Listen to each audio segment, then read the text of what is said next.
Il est toujours drôle et curieux de voir comment les animés changent en fonction de la censure entre divers pays. Pour parler plus légèrement, on a affaire des fois à seulement certains changements qui ont été faits d'un pays à l'autre en fonction de la culture de divers pays. Malgré tout, vous allez le voir, certaines fois on aura bel et bien le droit à de la censure pure et dure. Sans plus tarder, laissez-moi vous parler de quelques changements ou de quelques censures et après on va comprendre bien pourquoi cette censure a eu lieu et on va essayer de débattre un petit peu à ce sujet-là. J'attends donc votre retour en commentaire sur tout ce que je vous ai dit, peut-être des fois me corriger et puis je vous invite aussi à lâcher un petit like, votre commentaire et votre abonnement. On est parti. En premier lieu, on aura la censure plutôt classique et on parlera même plutôt ici de changements avec l'exemple comme là nous le montre dans l'animé Doraemon. On a plusieurs exemples comme les billets qui sont changés, on passe des yens pour le Japon au dollar pour les États-Unis. Dans la même veine, on va avoir les baguettes traditionnelles qui sont changées comme des couverts classiques tels que des fourchettes. Dans une autre scène par exemple, le traditionnel bento japonais, il s'agit en fait globalement d'un plat préparé la veille pour le lendemain, assez simple et mis dans une boîte, plus communément appelée un tupperware. Et bien là, elle sera remplacée pour une simple pizza mise dans sa boîte à pizza. Dans une autre veine où là ce sera vraiment plus de la censure,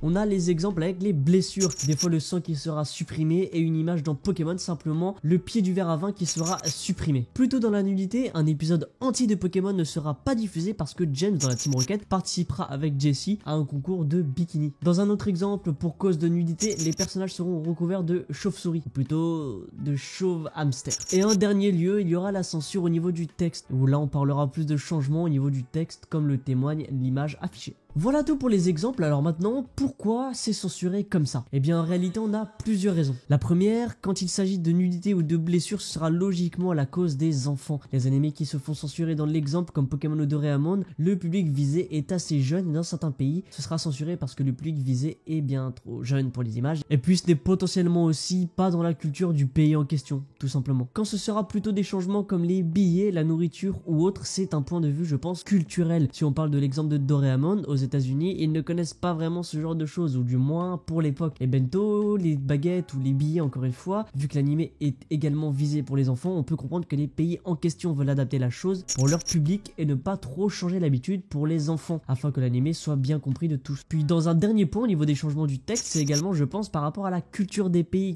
car ça en vrai, ça change dans quasiment tous les pays. Entre les sous-titres ou les doublages des voix dans la version dans chaque pays, et bah vraiment ça peut être différent, parce qu'encore une fois, chaque pays fait un petit peu à sa sauce. Je prends comme exemple personnel My Hero Academia, je le regarde en VostFR et en me renseignant j'ai pu voir que les sous-titres en français ne traduisent pas exactement pareil que la version japonaise. Mais en plus de ça, j'ai regardé un film My Hero Academia dans la version française et même là c'est encore différent dans la traduction et le doublage. J'ai pu constater par exemple que dans certaines scènes d'énervement, les sous-titres quand les personnages parlent de manière virulente, c'est souvent plutôt des abrutis ou des débiles. Et dans la version française, j'ai pu entendre une fois un petit enfoiré. Donc on sent que là c'est légèrement différent, même si c'est pas énormément grave.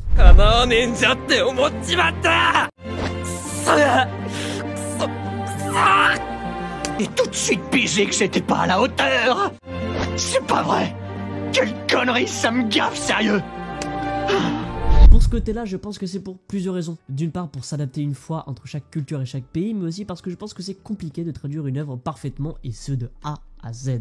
La question qu'on peut se poser maintenant, c'est est-ce que c'est grave? Je pense que pour certains points, c'est pas forcément grave, mais plutôt dommage. La censure au niveau des habits, comme on a pu voir un petit peu des sous-vêtements ou quoi, comme j'ai pu le passer, et bien dans la première partie de cette vidéo, je pense que c'est un petit peu dommage parce que les pays devraient faire preuve d'ouverture d'esprit et que ce n'est pas grave si on voit des personnages fictifs qui sont jeunes, et bien en tenue de pyjama, tout simplement, tant qu'ils sont pas nus et qu'il n'y a pas de connotation sexuelle à l'animé, je pense que c'est pas grave. Pour le côté de Doraemon aux États-Unis, où les choses ont été remplacées pour faire croire qu'on était aux États-Unis, je trouve ça dommage, encore une fois, pour ce système d'ouverture d'esprit. Je pense que dès notre plus jeune âge, on a besoin de faire preuve d'ouverture d'esprit et de voir les choses qui se passent dans chaque pays. C'est hyper important pour notre développement personnel, franchement. Corrigez-moi si c'est pas le cas, mais il me semble vraiment aussi également, je l'ai pas noté dans la vidéo, je l'ai pas, voilà, mais là j'y repense, sur Netflix, une œuvre donc de Tokyo Ghoul a totalement été censurée au niveau du sang. Il y a l'œuvre de Tokyo Ghoul qui a été totalement repensée pour être publiée sur Netflix en étant totalement censurée. Alors pour ça, bah, est-ce que c'est bien, est-ce que c'est pas bien? Je dirais oui,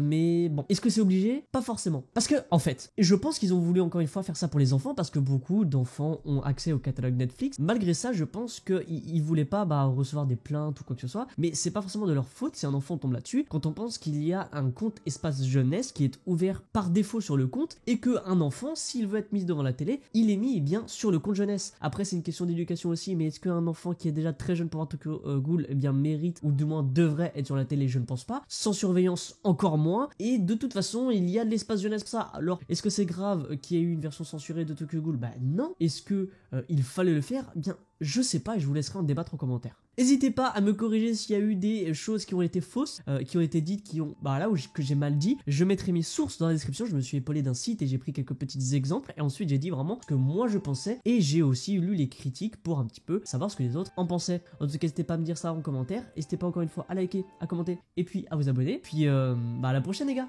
Ah oui, prenez soin de vous les gars, mais surtout de votre famille. C'est hyper important. Salut!